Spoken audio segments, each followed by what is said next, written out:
อันเบอร์นี่ติดติดศูนย์บริการเท่าไหร่เนาะติดหนี่หั่นนะ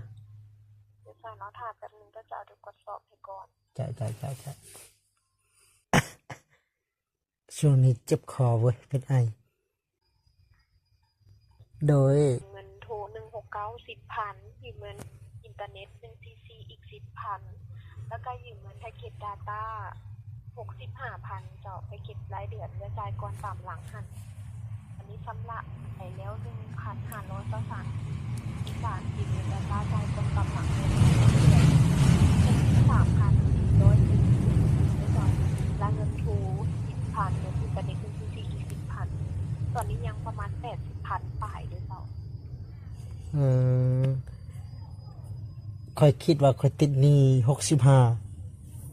65เมนยืมเงินแพ็กเกจ Data รายเดือนแต่ว่าลูกค้าไปยืมเงินโทร169แล้วก็1 cc อีก 10,000เจ้าอันยืม65หันกดได้ก็ยืม65เมนจะมีข้อความส่งหาเจ้าและกดตกลงทางข้อความจึงสามารถยืมได้ตอนนี้ลูกค้ายังมีค่าค้างชำระจากศูนย์เป็น83,000ป่ายประมาณ84,000ด้วยเจ้าโดยบางที่เฮาใช้โทรศัพท์ใหม่หั่นนะบางทีส่งข้อความก็กดไปเลยมันเป็นจังซี่นะแม่นแล้วเจ้าถ้าบ่สนใจก็บ่ต้องกดตกลงเข้ามาเจ้าถ้ากดตกลงเข้ามามันก็เป็นการที่เฮากด